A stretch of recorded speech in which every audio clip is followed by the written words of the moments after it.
expliquer et de vous exposer, Inch'Allah ta'ala, la deuxième partie du livre, qui n'est autre que le commentaire, l'essentiel détaillé, selon le Mukhtasar de l'imam Al-Akhdari.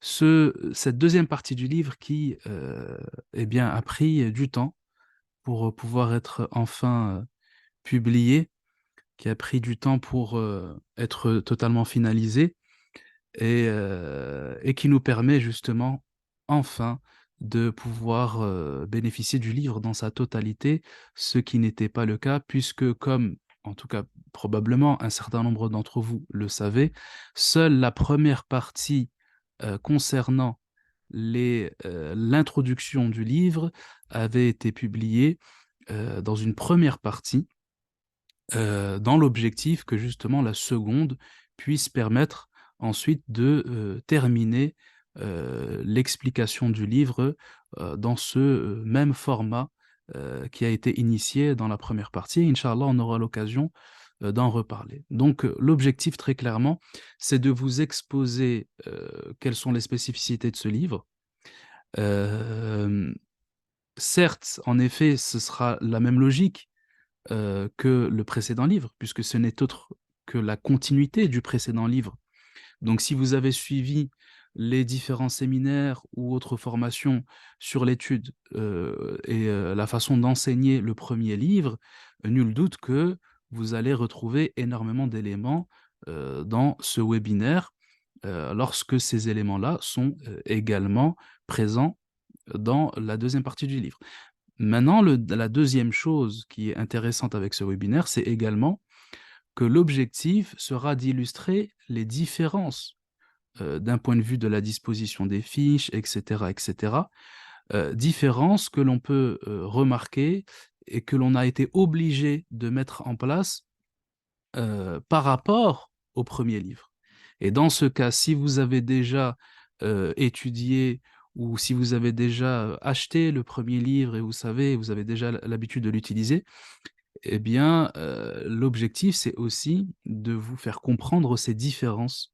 Parce que nul doute que, compte tenu de la matière, de la matière enseignée dans ce deuxième livre, nul doute qu'il y a un certain nombre d'adaptations à faire spécifiques à la discipline qui est en lien avec ce deuxième livre, puisque ce deuxième livre concerne très particulièrement des questions de fiqh pur, avec véritablement un enseignement classique du fiqh, avec ces deux chapitres que sont la tahara, la purification, et la salat, la prière, telle que incorporée dans le livre par l'imam Al-Akhdari lui-même.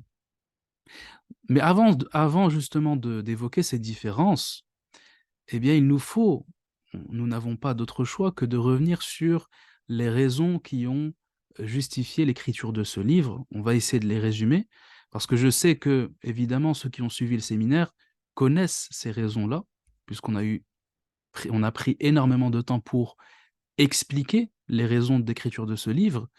Mais toujours est-il que cette étape est nécessaire pour bien profiter et bénéficier du livre, ou bien utiliser le livre dans le cadre d'un enseignement, puisque si l'on ne comprend pas la cause d'écriture du livre, on ne comprendra pas alors la forme qui a été choisie pour le composer et pour l'écrire. Donc déjà, premièrement, donc, je vais résumer, Inch'Allah, tout ça, mais premièrement, l'objectif était de répondre à une certaine crise de l'enseignement et de l'éducation que connaissent les musulmans de manière générale. Et cette crise, elle nous a amené, en tout cas, à une situation où très clairement, on prend n'importe quel enfant musulman, de façon générale, sauf évidemment les cas exceptionnels, mais de façon générale, si on prend n'importe quel enfant musulman et qu'on l'interroge sur ce qu'il doit savoir de l'islam avant la puberté et ce qu'il a l'obligation de connaître de l'islam, d'un point de vue des adorations qu'il doit savoir faire, des détails, des différentes questions qui sont en lien avec les chapitres de la purification, de la prière, avec certains principes généraux de l'islam, on constatera avec beaucoup de tristesse que l'écrasante majorité d'entre eux ne connaissent pas ou n'ont pas suffisamment des connaissances requises pour justement avoir une vie musulmane que l'on peut considérer comme tout à fait normale. C'est-à-dire que nos enfants, malheureusement, baignent dans l'ignorance. Et les choix éducatifs qui ont été pris ces dernières années, ces dernières décennies, ou même si on remonte à plus loin, depuis la modernisation de l'enseignement de façon générale, les choix qui ont été pris nous amènent à conforter nos enfants dans l'ignorance. Et parmi ces choix, le fait notamment de constamment infantiliser l'enfant, de toujours retarder l'échéance de son enseignement, de sorte que même après la puberté, il ne sait toujours pas ce qu'il a besoin de savoir pour appliquer sa religion de façon quotidienne. Également, les choix éducatifs qui nous amènent à toujours plus de vulgarisation, de facilité, qui sont en réalité des facilitations ou de la vulgarisation qui ne sert que l'enseignant et pas l'enfant. C'est-à-dire que parce que c'est compliqué pour moi de lui expliquer, eh ben, je ne vais pas lui expliquer ou je ne vais pas évoquer tel ou tel principe alors qu'il s'agit d'une chose obligatoire, que j'ai l'obligation en tant que parent d'enseigner à mon enfant et que l'enfant a l'obligation d'apprendre. Mais je ne le fais pas parce que à chaque fois je présuppose que c'est trop compliqué, etc. Et ceci crée de l'ignorance et conforte les individus, parents et élèves, dans l'ignorance, comme si l'ignorance est devenue la norme, comme si l'ignorance était normale. Et malheureusement, à chaque fois, chaque jour, dans chaque situation, on est tout le temps confronté, même avec des parents, lorsque, par exemple, comme moi, j'enseigne, on constate constamment ce genre de problématiques. Ne serait-ce que dans, par exemple, le fait d'évoquer des choses qui, aujourd'hui, paraissent trop intimes pour être évoquées, alors qu'elles sont une obligation religieuse. Lorsqu'on se permet d'enseigner cela aux enfants, eh bien, un certain nombre de parents vont peut-être se plaindre, vont peut-être critiquer le professeur en critiquant le fait qu'il va trop dans les détails ou le fait que des enfants de cet âge n'ont pas à apprendre telle ou telle chose. Et donc, au final, non seulement les enfants sont dans l'ignorance, mais en plus de ça, un certain nombre de mécanismes qui clairement viennent du shaitan, ce sont des qiyad du shaitan, ce sont des stratagèmes du shaitan, euh, qui justement confortent les parents dans l'ignorance. Donc il ne faut pas évoquer telle chose parce qu'ils sont trop petits, parce que c'est trop chouma, parce que c'est trop honteux à évoquer à cet âge-là, etc. Et au final, eh bien, les enfants s'éduquent à rien. Ils s'éduquent à rien, absolument rien. Donc l'objectif, c'était clairement de répondre à cette problématique. Et nul doute que la solution, c'est tout simplement de revenir au savoir, tout simplement. Et le savoir, il existe, il est présent, il a été développé, il a été structuré par nos ulama et nos savants qui ont pu déterminer ce qui est nécessaire de connaître de la religion. Et il faut simplement revenir aux livres qui s'intéressent et s'attardent à ces connaissances-là, qui sont les connaissances les plus importantes que l'on doit connaître lorsque l'on est un musulman et lorsque l'on s'apprête à devenir responsable devant Allah Ta'ala pour pouvoir éviter les interdits, tout simplement, et pouvoir faire le plus d'efforts possible dans l'application des obligations et des actes recommandés et méritoires. Donc, nul doute que le fait de revenir à ce patrimoine est nécessaire, parce que ce patrimoine a fait ses preuves, parce que nous avons des générations d'enfants qui ont grandi, qui sont devenus des savants, qui sont devenus des références pour nous, qui ne sont autres que nos ancêtres. Donc, s'il y a bien une chose sur laquelle nous n'avons aucun doute sur son utilité, c'est ce que eux ont écrit et c'est ce que eux ont transmis.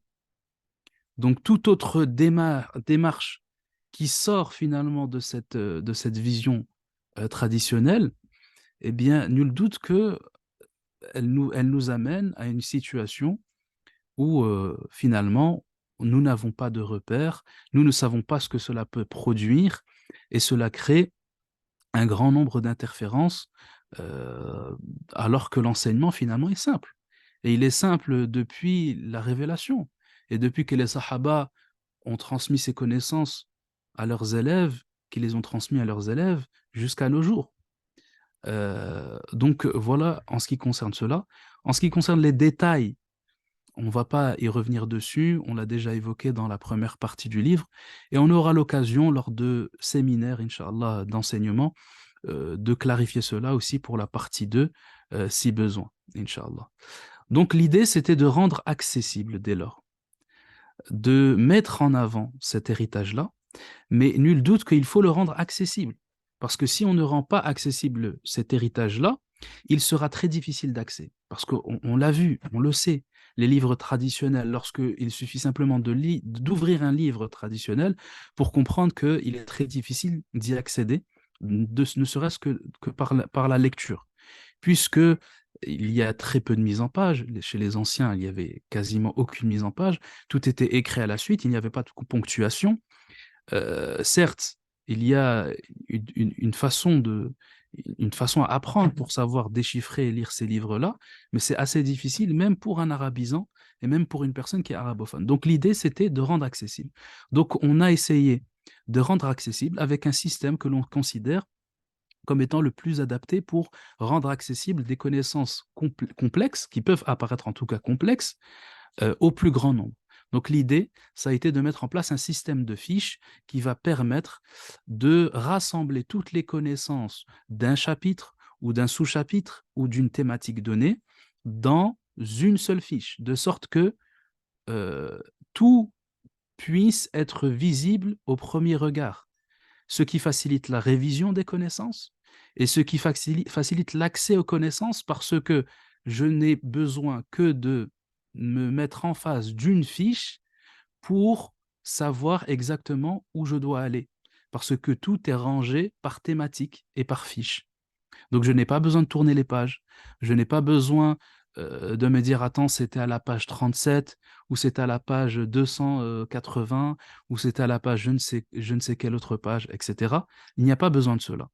Donc ça facilite l'accès et ça facilite la révision et ça permet d'utiliser plus facilement sa mémoire visuelle euh, dans, dans, dans le fait de se référer aux fiches. Et donc ça permet d'être finalement un référentiel pour toute personne qui a besoin de ces connaissances-là pour cheminer dans sa vie de tous les jours. Eh bien ça lui permet de tout de suite revenir dessus s'il a un problème. Dès qu'il a un souci, dès qu'il a une question, il n'a pas besoin de tourner les pages ou de rechercher dans un livre qui est composé de 300 pages, 400 pages. Non, il lui suffit simplement de regarder le titre de l'affiche et puis de regarder en dessous de ce titre, puisque sa réponse sera nécessairement dans cette fiche et à l'intérieur de celle-ci. Et donc justement, la première chose qui a été nécessaire dans la création des fiches, nécessairement, a été de organiser un plan et d'organiser les thématiques à partir desquelles nous allons créer et composer ces fiches-là. Donc, on a vu, ça je l'ai déjà montré donc pour la première partie, nous avons réussi à rassembler un total de 32 thématiques, donc ce qui équivaut à 32 fiches. Donc, pour chaque fiche, une thématique donnée.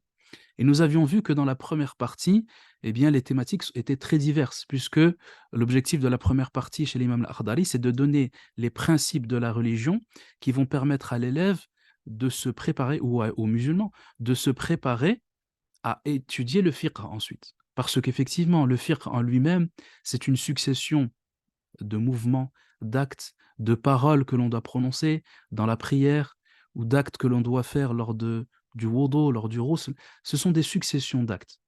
Mais qu'est-ce qui va donner un sens à ces actes-là? Eh bien, ce sont les principes qui sont évoqués dans la première partie du livre et qui font justement l'objet du premier livre qui a été publié. C'est pourquoi on retrouve des thématiques diverses dans cette première partie, puisque ce sont des thématiques aussi bien de fiqh, mais du fiqh général, donc des choses que l'on n'étudie pas en premier lieu dans le fiqh, mais que l'on étudie de façon plus générale, ou que l'on considère que le musulman connaît déjà. Donc l'imam al-Akhdari a choisi de les mettre en premier lieu pour justement s'assurer qu'aucun musulman ne les ignore, parce que ce sont des choses tellement évidentes et tellement importantes qu'il n'est permis à nulle personne d'ignorer de telles choses. Donc il y a forcément des choses relatives au fondement de la foi, pour s'assurer que la personne a une foi qui est correcte. On a des choses relatives à usul fiqh, parce qu'elles sont nécessaires pour comprendre les ahkam et pour comprendre le fiqh. Donc si maintenant j'étudie le fiqh, j'ai besoin de savoir la différence entre ce qui est wajib, obligatoire, de ce qui est recommandé, de ce qui est, de ce qui est détestable, de ce qui est interdit. J'ai besoin de connaître la différence. Euh, on a des thématiques de tasawwuf comme le repentir, etc., etc. Ça, on l'a vu dans la première partie. On a compris ô combien c'était fondamental et ô combien c'était très divers, puisqu'on a vraiment de toutes sortes de choses. Donc vous voyez sur le plan de la première partie qu'il y a plusieurs couleurs, puisque il y a des éléments de usul fiqh, des éléments de tasawwuf, de spiritualité, des éléments de croyance islamique et des éléments de fiqh. Donc ça nous fait un total de 32 fiches.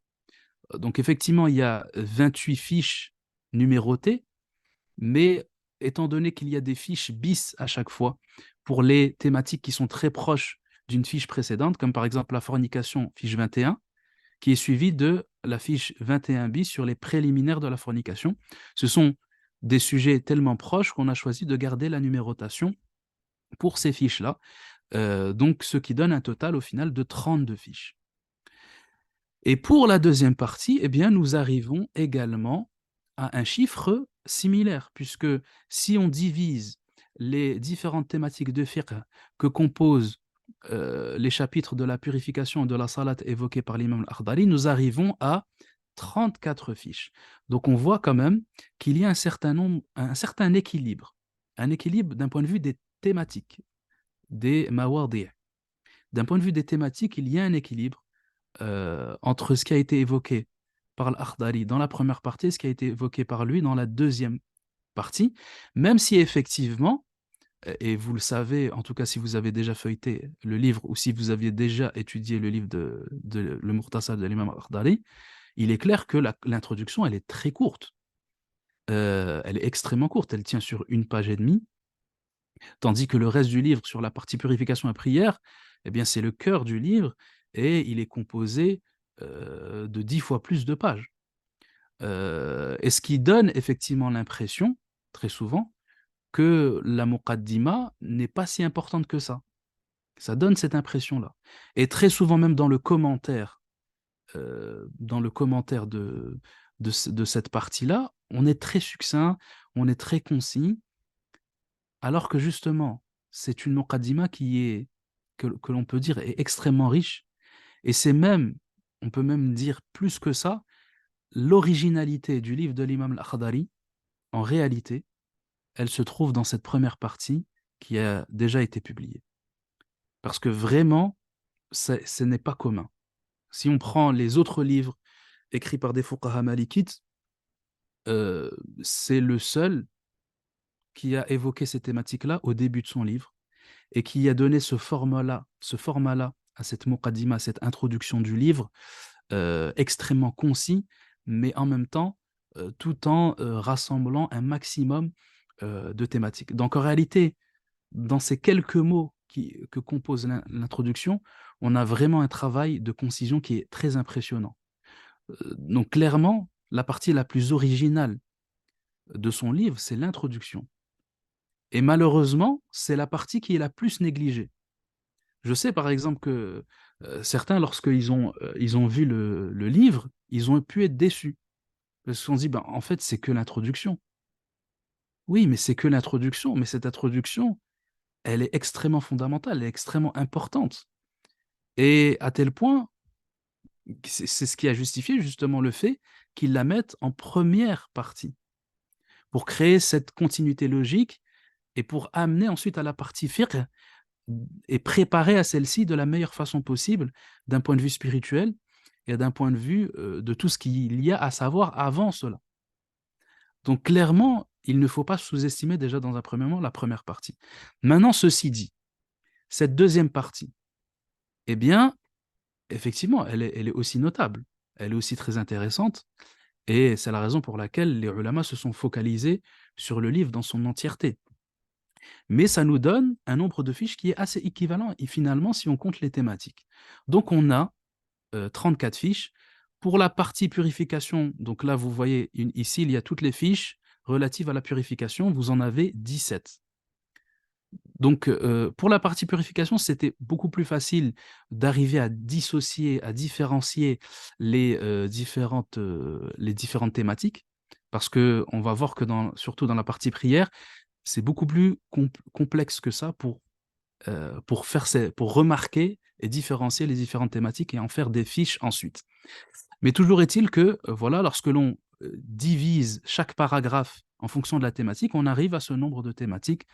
Donc, comme vous le voyez ici, par exemple, premièrement sur la purification, c'est-à-dire les deux types de purification, du khabath et du hadath, les types d'eau, le cas de doute en ce qui concerne le khabath ou l'oubli, al-wudu, l'oubli dans le wudu, les annulatifs de l'wudu, les actes interdits en état d'impureté mineure, puis ensuite on passe au ghusl avec les mujibat, les causes qui obligent au ghusl, puis le ghusl, c'est-à-dire les actes du ghusl, etc., ce qui en est obligatoire, recommandé et méritoire, puis l'oubli dans le ghusl, qu'est-ce que l'on fait si j'oublie un élément du ghusl, les actes interdits cette fois-ci en état de janaba, justement par rapport au ghusl, puis enfin le tayammum, donc la définition du tayammum, quand est-ce qu'on peut faire le tayammum, puis la fiche 13 sur les actes du tayammum, donc comment est-ce que je fais le tayammum, puis les annulatifs du tayammum, ainsi que les actes permis dans le tayammum, qui ont été réunis parce qu'il y a très peu de choses à dire sur les annulatifs du tayammum, puisqu'elles sont similaires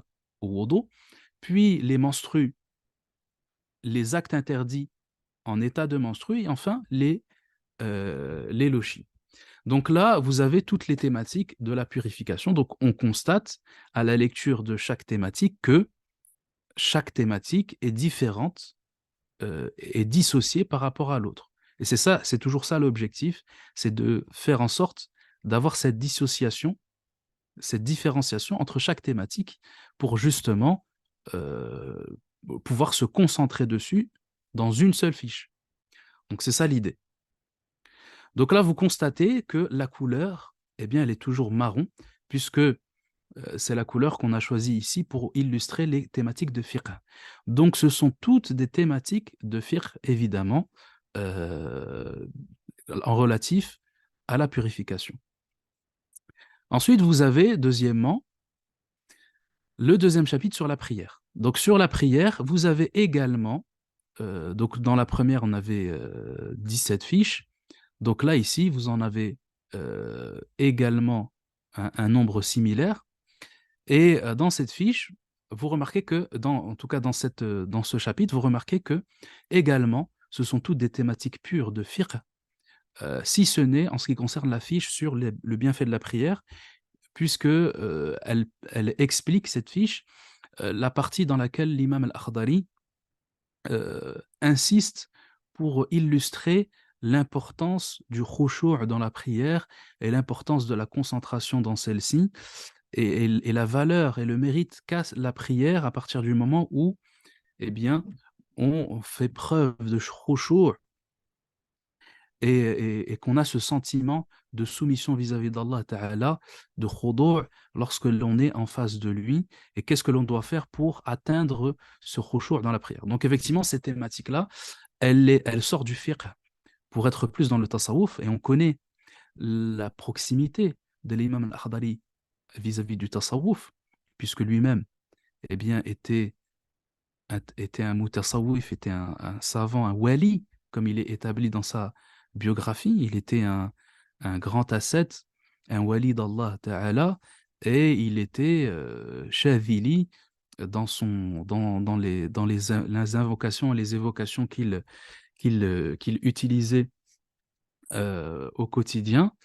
Donc, il était de la tariqa Shadhiliya, Zarruqiyya, puisqu'il a appris le wird de l'imam Zarruq par l'intermédiaire euh, de, de son élève le plus notable lorsqu'il est arrivé auprès de lui, lorsqu'il est arrivé chez lui à Biskra, à cette période et à cette époque.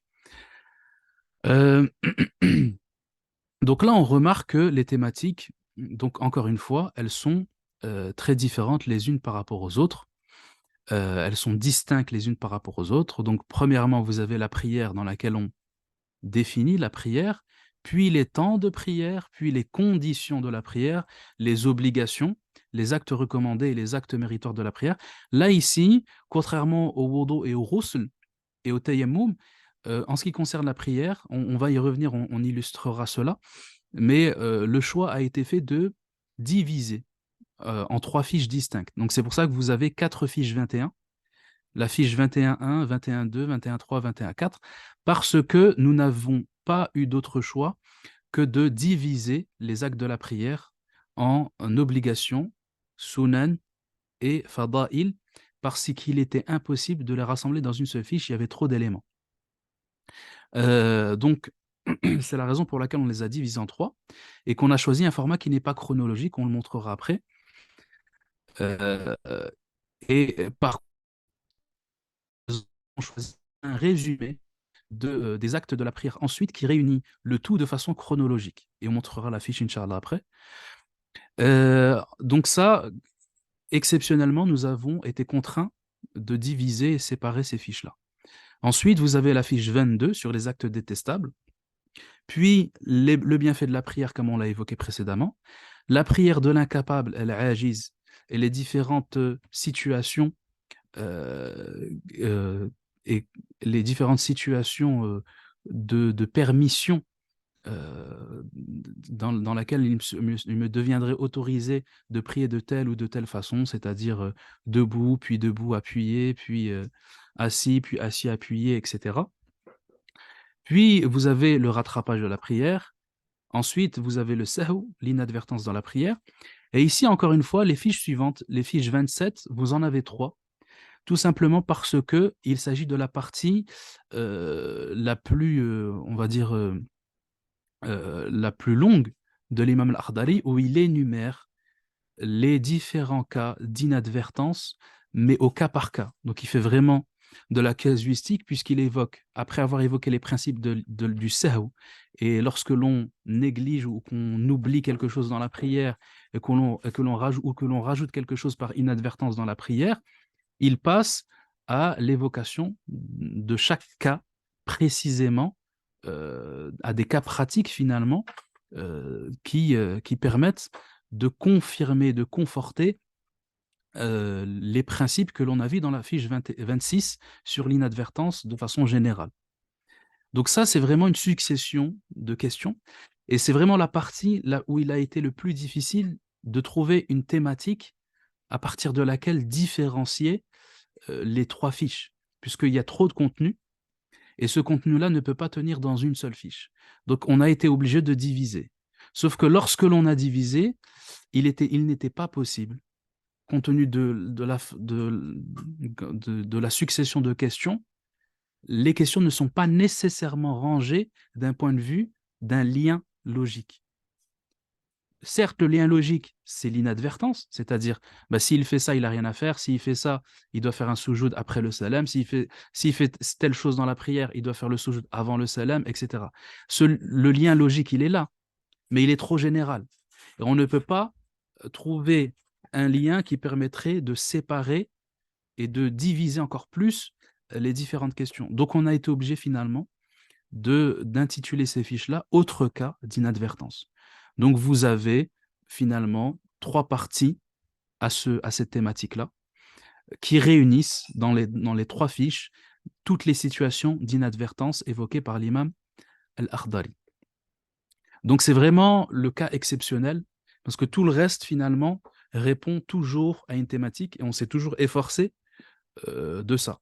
Sauf pour ces fiches-là, parce que ça n'était vraiment pas possible, parce que lorsque on repère une thématique, eh bien, juste après l'imam al-Akhdari, il passe à autre chose, à un cas qui n'a rien à voir. Donc, par exemple, à un moment donné, il peut évoquer toutes les questions relatives à la qira'a. Si maintenant j'oublie un verset de la Fatiha, si maintenant je me trompe dans ma récitation de la sourate ou de la Fatiha, qu'est-ce que je dois faire, etc. Donc, il y a un lien. Puis après, il passe à autre chose. Puis ensuite, il revient peut-être dans quelque chose qui ressemble plus à ce qui était en lien avec la lecture. Donc, ça n'était pas possible, très clairement. Et donc, on a été obligé pour la fiche 27 de diviser cette fiche 27 en 3 parties qui, finalement, concernent la même chose. Par contre, ce qui a été fait, c'est de numéroter chaque question. C'est-à-dire que c'est vrai que c'est la partie qui peut être la plus confuse pour un étudiant lorsqu'il étudie l'Akhdari, puisqu'on a chaque question comme ça qui est suivie, on n'a pas forcément de distinction qui est faite entre les questions. Donc l'idée, ça a été de numéroter chaque mas'ala, chaque question de fiqh, de la numéroter, ce qui nous amène à un total d'environ une cinquantaine de questions sur les 3 fiches, et chacune est numérotée. Donc par contre, chaque question, elle est bien séparée d'une autre par un titre, par un sous-titre, etc., qui permet de bien montrer la différence entre une question et la suivante. Mais toujours est-il que tout ce qui est mis à l'intérieur de la fiche, eh bien, ça reste des différents cas. C'est pourquoi on l'a appelé autre cas d'inadvertance ou d'annulatif de la prière. Donc là, voilà pour la fiche 27. Puis ensuite, vous avez les questions relatives à l'inadvertance dans les nawafil, puisque effectivement, la règle générale, c'est que pour les nawafil, c'est les mêmes règles du sahou, sauf pour 6 questions que l'imam al-Akhdari évoque. Puis ensuite, vous avez enfin le sahou de l'imam, c'est-à-dire les questions du sahou lorsque c'est l'imam qui se trompe dans la prière. Qu'est-ce que je dois faire justement, moi en tant que ma'moum, lorsque je suis l'imam, à quel moment je dois suivre l'imam, à quel moment je ne dois pas le suivre s'il fait un sahou dans la prière. Donc clairement, avec ça, ça donne beaucoup plus de clarté à cette partie. Parce que vraiment, une des problématiques que les étudiants rencontrent lorsqu'ils étudient l'Akhdari, c'est la problématique de la clarté au niveau justement des questions entre elles et de la distinction à faire entre les différentes questions entre elles, surtout pour la partie prière, et encore plus pour la partie sahou. Et c'est ça qui rend plus difficile.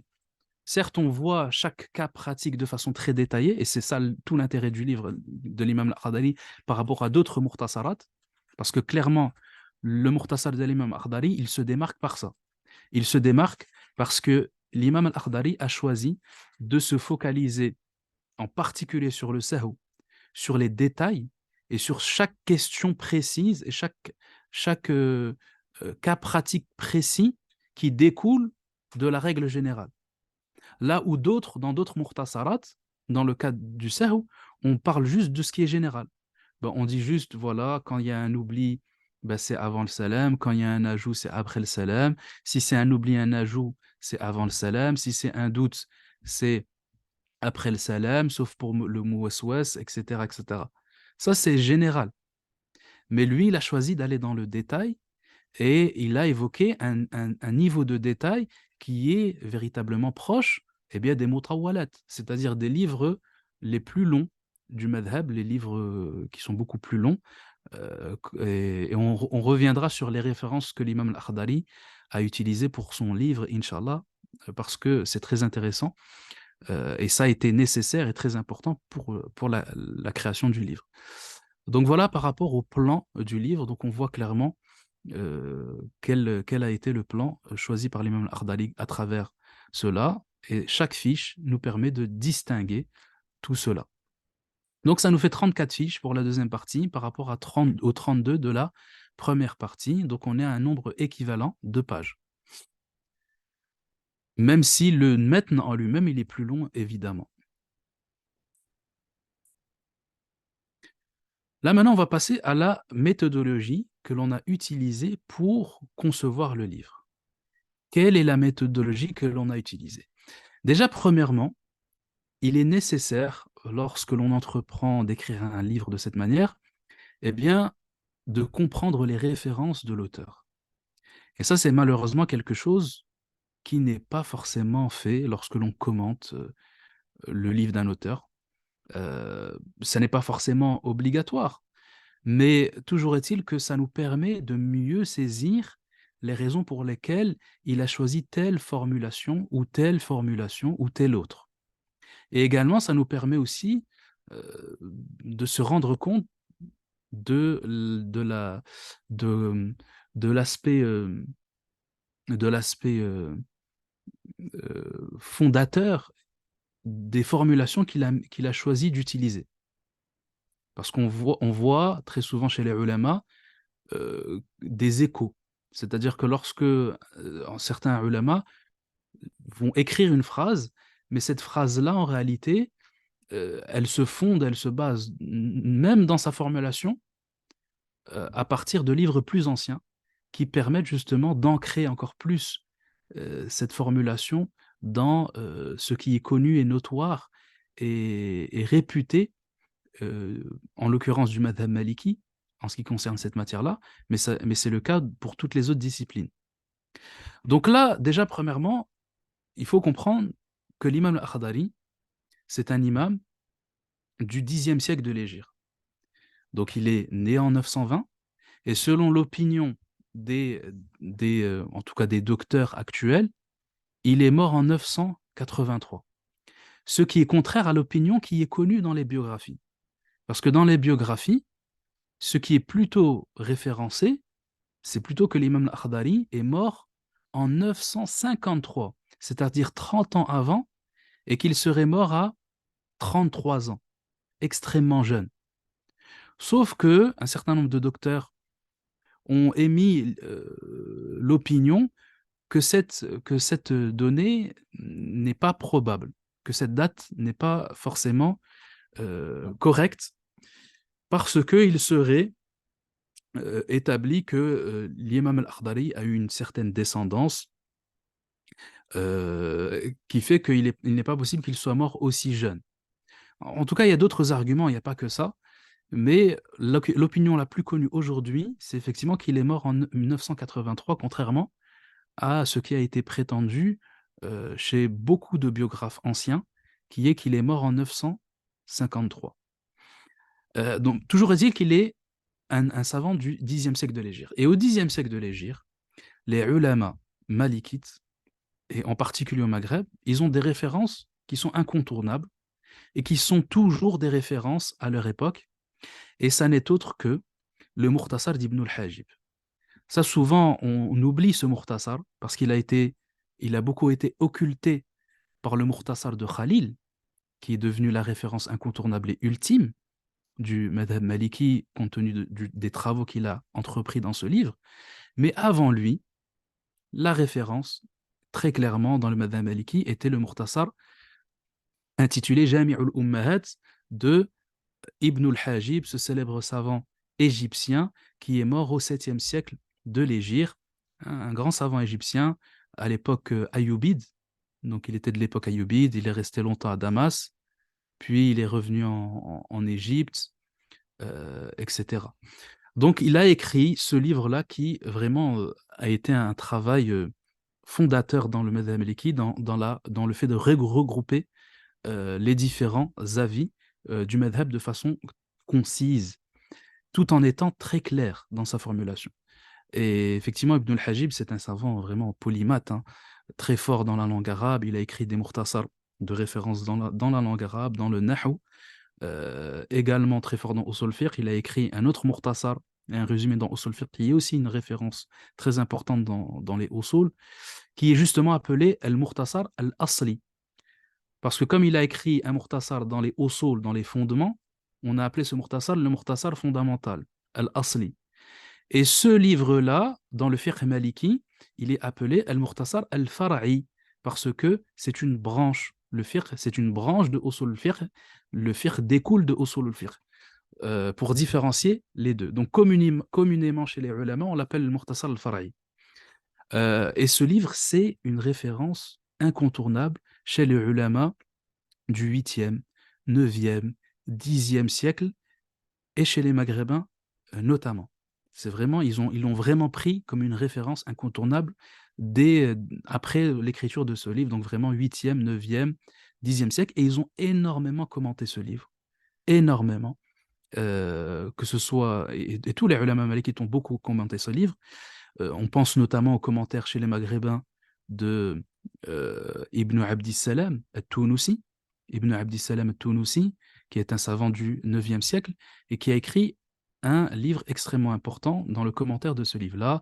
On peut penser également aux commentaires de Ibn Ata'illah al-Iskandari, à ne pas confondre avec Ibn Ata'illah al-Iskandari, qui est l'auteur bien, de Al-Hikam al-Ata'iyya.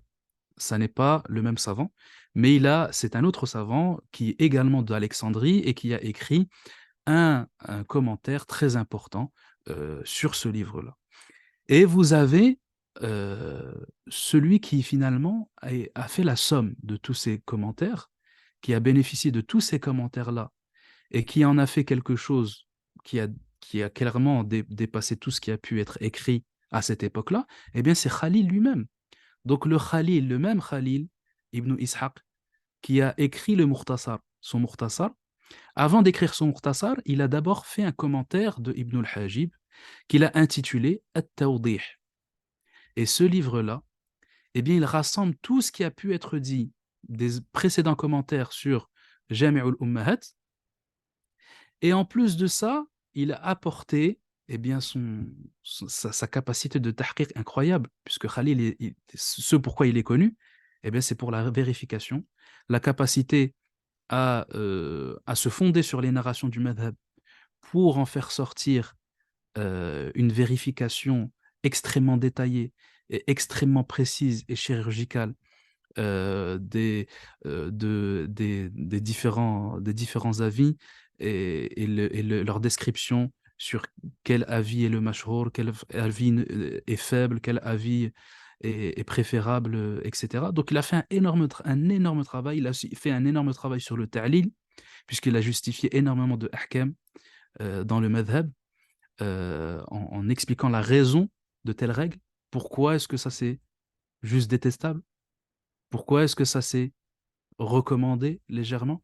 Donc ce livre-là, c'est vraiment un livre très important et c'est pourquoi il a eu un succès phénoménal à son époque et il est longtemps resté une référence absolue et la base des commentaires et la base des commentateurs de tous les livres dans le fiqh maliki.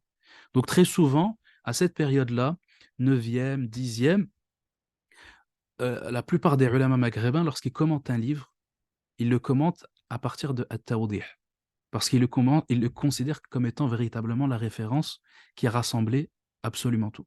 Donc si on prend déjà le travail qui a été fait par Ibn al-Hajib, plus cette Tawdih, alors là vraiment on a vraiment la somme finalement de ce qui était la référence à cette époque-là. Jusqu'à ce qu'ensuite, on commence à délaisser ces références-là pour vraiment se focaliser uniquement sur le Mukhtasar de Khalil. Et ça a plutôt été en réalité à partir du 12e, 13e. Donc une époque très proche de la nôtre, puisqu'on est bien, au 15e siècle. Donc 12e, 13e, 14e, ce sont les siècles où vraiment on s'est focalisé sur Khalil, on n'a vraiment que commenté Khalil. Mais avant ça, on était vraiment dans Tawdih, c'était vraiment la référence. Et on va voir que même les commentateurs, les premiers commentateurs de l'Akhdari, eh bien, ils se basaient sur ce livre parce que c'était vraiment la source et la référence absolue. Mais si on peut prendre des savants de cette même époque qui ont le Tawdih comme référence, et on le voit, parce que à chaque fois des passages entiers de Tawdih sont repris.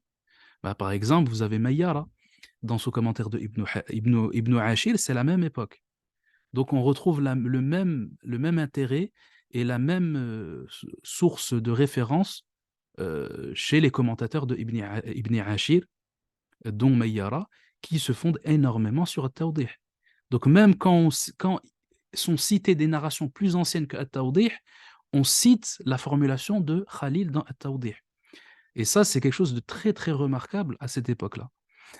Puis enfin, vous avez évidemment le Mukhtasar de Khalil, mais le Mukhtasar de Khalil en réalité, le Mukhtasar de Khalil, tout le travail du Mukhtasar de Khalil, il est fait dans At-Tawdih. Et il est expliqué dans At-Tawdih. Parce que finalement, lui, il a déjà fait son travail, Khalil. Il s'est basé sur les différentes références qui sont connues de lui, etc. D'ailleurs, qu'il expose au début du Mukhtasar de Khalil. Mais ensuite, dans le Mukhtasar, lui, son travail, ça a été un travail de rendre concis tout ça. Donc, il a fait un travail pour rendre concis tout ce qui a été développé dans At-Tawdih. C'est la raison aussi pour laquelle At-Tawdih est resté une référence, même après que le Mukhtasar de Ibn al-Hajib ait été délaissé. Pourquoi? Parce que le Tawdih explique les raisons pour lesquelles l'auteur a écrit son Mukhtasar, donc Khalil a écrit son Mukhtasar de cette manière. Donc ça nous permet tout de suite de comprendre pourquoi est-ce qu'il a fait tel ou tel choix dans son livre, dans son Mukhtasar. Donc ça a permis à Tawdih de rester la référence parce qu'il est écrit du même auteur, qui n'est autre que Khalil ibn Ishaq. Donc voilà ces trois références. Ce sont les trois références que l'on remarque chez l'imam al-Akhdari. Et très clairement, on a des preuves innombrables du fait qu'il se soit référé sur notamment le Mukhtasar de Ibn al-Hajib et sur certaines affirmations de Khalil à plusieurs endroits. En tout cas, déjà d'un point de vue de la formulation. On peut citer quelques preuves. Par exemple, lorsque l'imam al-Akhdari évoque, dans le cadre du sujoud de sahou, c'est-à-dire la prosternation de distraction ou pour l'inadvertance, lorsqu'il dit, euh, lorsqu'il dit alors la phrase c'est, ah, j'ai perdu la phrase, subhanallah. Bon, j'ai un autre exemple. Il s'agit de l'exemple dans lequel il dit وَتَطْوِيلُ وَتَطْوِيلُ الصُّبْحِ, c'est-à-dire le fait que le subh doit être allongé pardon, d'un point de vue de la durée de ce qui doit être récité durant le subh. Et juste après, il dit وَالظُّهْرُ تَلِيهَا, c'est-à-dire puis cela est suivi par le dhuhr. Cette formulation est exactement la formulation de Ibn al-Hajib dans son Mukhtasar. C'est exactement la même. Donc, clairement, il a repris un certain nombre de passages dans lesquels il est fidèle au Mukhtasar de Ibn al-Hajib. Ça se voit également dans les shurut de la prière. Dans les shurut de la prière, l'imam al-Akhdari, contrairement à Khalid dans son Mukhtasar, il évoque deux conditions supplémentaires que sont le fait le fait de ne pas parler dans la prière, et le fait de ne pas parler dans la prière est une condition, il le met vraiment comme une condition, ainsi que le fait de ne pas faire trop d'actes dans la prière, c'est-à-dire d'actes qui sont en dehors, qui n'ont rien à voir avec la prière. Donc lui, il les évoque en condition.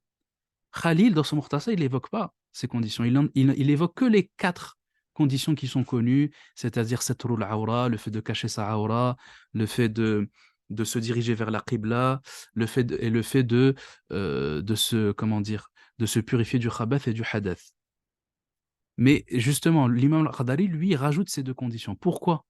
Parce que c'est justement ce qu'a fait Ibn al-Hajib dans son Mukhtasar. Ibn al-Hajib a évoqué 6 conditions à la prière et il a rajouté le fait de ne pas parler et le fait de ne pas faire d'actes trop importants dans la prière qu'il considère comme étant des conditions.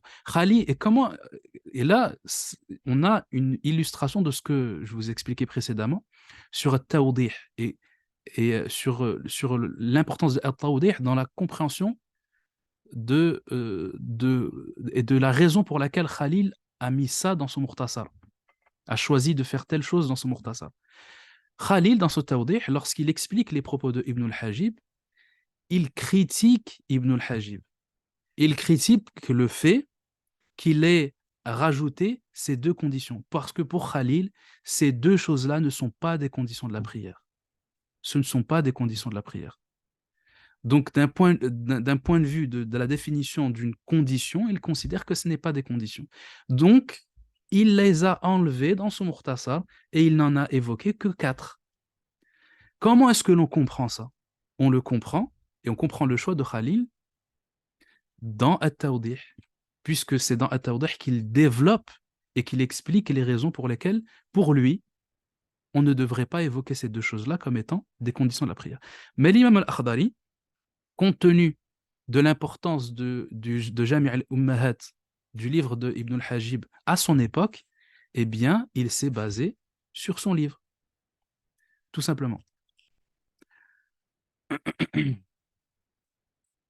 Donc ensuite, donc voilà, je pense que cet exemple-là, il est très révélateur, il est suffisant.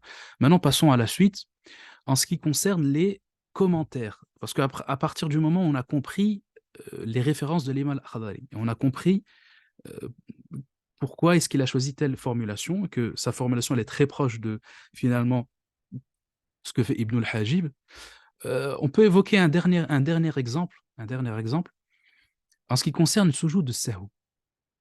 Euh, Beaucoup de gens pensent que la partie du sahou, du sujoud d'inadvertance chez l'imam al-Akhdari, elle est originale chez lui. Il y a beaucoup de gens qui pensent que vraiment il a développé les questions de sahou de façon originale en se concentrant sur la pratique du sahou, en évoquant chaque cas, à chaque fois des cas, et s'il y a ça, il a rien à faire, s'il y a ça, il fait le sujoud après salam, s'il y a ça, il fait... À chaque fois, il décrit une situation et il explique que pour ça, il fera le sujoud avant salam, après le salam. Il y a beaucoup de gens qui pensent que c'est vraiment particulier à l'imam al-Akhdari. Mais la réalité, c'est non. La réalité, c'est que cette façon d'agencer les différents cas pratiques relatifs au sujoud de sahou, ce n'est pas une chose originale chez l'imam al-Akhdari. Et en réalité, ben justement, Ibn al-Hajib fait exactement la même chose dans son Mukhtasar. Et il opte pour une subdivision des questions qui est très similaire. Donc en réalité, c'est très commun euh, de faire de la sorte. Par contre, ce qui n'est pas commun, c'est de mettre autant de détails dans un Mukhtasar qui est censé être un Mukhtasar de débutant. C'est ça qui n'est pas commun. Mais sinon, lui, en réalité, quand il a énuméré toutes ces questions, en vérité, il a juste repris le Mukhtasar d'Ibn al-Hajib, qui évoque le principe. Voilà, sujoud de sahw, c'est une sunna. Sujoud de sahw avant le salam ou après le salam, pour un ajout, pour un oubli. Et ensuite, on diffuse les différentes questions, les différentes questions. Donc ça, c'est vraiment quelque chose que Ibn al-Hajib a fait déjà dans son livre, avant lui. Mais lui, il a repris et il a choisi de garder ces détails-là. Pourquoi? Parce qu'il a considéré que c'était quelque chose de nécessaire d'un point de vue pédagogique, pour que justement l'élève, à partir du principe, il arrive à saisir la raison qui doit le pousser soit à faire un soujoud avant le salam ou après le salam, ou pas de soujoud du tout, d'un point de vue pratique. Et c'est ça qui permet d'enraciner les questions sur le cerveau. Parce que le problème, c'est si je me reste juste sur l'aspect, le principe. Le problème, c'est qu'il va juste arriver quelque chose de, de casuistique, quelque chose juste de un cas particulier, et je vais plus savoir quoi faire. Parce que j'ai que le principe. Mais ce principe-là, je ne l'ai pas éprouvé par des éléments pratiques. Et c'est très intelligent de sa part d'avoir choisi de garder ces détails-là. Et c'est ça, effectivement, qui rend son livre très intéressant pour un débutant et qui permet au débutant de maîtriser le cerveau et bien dès le début. Et s'il a choisi de garder ces détails-là, c'est aussi parce qu'il considère que ces questions-là font partie justement de ce qui est fardu ayn. Son objectif absolu dans son livre, ça a toujours été de garder ce qui est obligatoire individuellement, ce que chaque musulman doit savoir faire. Et on sait qu'au niveau du cerveau, il y a beaucoup de musulmans qui ne savent pas le faire. Ils ne savent pas corriger leur prière. Ils ont entendu un principe, etc., de manière générale, mais souvent dans les faits, ils n'arrivent pas à l'appliquer, ou ils se trompent dans l'application. Donc, son objectif, ça a été ça. Et clairement, son livre, il répond à ce besoin. Donc ça, c'est un dernier exemple qui illustre encore une fois que finalement, Al-Akhdari, d'un point de vue de l'agencement des connaissances, finalement, c'est assez commun. Mais c'est le choix de ce qu'il a gardé ou non qui rend son livre intéressant. Euh, Ensuite, donc je disais au niveau des commentaires maintenant. Donc le choix qui a été fait pour expliquer le livre et pour donner des citations de savants, puisque notre méthodologie a toujours été, ça on a peut-être moins appuyé sur ce fait-là, mais il a toujours été de mettre en avant les paroles des savants. Chaque information qui est indiquée sur le livre, déjà sur le premier livre, vous pouvez le constater, ce ne sont que des citations. Il n'y a pas de paroles qui viennent de moi. Ce n'est pas moi qui parle, ce n'est pas moi qui dis ceci est obligatoire, ou ceci est recommandé, ou ceci est mashrour. Non, c'est le savant qui va le dire. Je vais citer le savant. Donc ça n'est qu'une succession de citations qui sont agencées dans une fiche. Et ça permet d'avoir une sécurité, d'avoir une certitude pour le lecteur que ce qui est dit ici provient d'un savant qui est reconnu en tant que tel, d'un savant du madhhab maliki qui est reconnu en tant que tel. Et c'est la raison pour laquelle le choix des références est fondamental. Donc, d'un point de vue du commentaire d'Al-Akhdari, le choix des références, ça a été vraiment les commentaires les plus anciens. Parce que, étant donné que notre logique, c'est toujours de rendre accessible des livres qui ne le sont pas, il était peu intéressant de se fonder dès lors sur des savants contemporains, parce que les savants contemporains, ils font déjà un effort malgré tout pour rendre accessible. Même si cet effort-là, il pourrait aller plus loin, mais ils font déjà quand même un effort d'adapter leur langue à celle des gens d'aujourd'hui, etc. Mais pour faire émerger et rendre accessible des sources plus difficiles et complexes, bah forcément, c'est plus difficile d'accès et donc c'est plus intéressant de rendre accessibles ces références-là. Donc on s'est basé tout simplement sur les commentaires les plus anciens. Et le premier commentaire de l'Akhdariya, très clairement, c'est le commentaire Umdatu al-Bayan fi ma'rifati furud al-a'yan. C'est lui le premier commentaire qui a été écrit pour le Mukhtasar d'Al-Akhdari. Et il a été écrit par un savant de Constantina, qui s'appelle Al-Musabbih, Abu Muhammad Abdul Latif ibn al-Musabbih, qui est connu sous le nom de Al-Musabbih, qui est un savant de Constantine.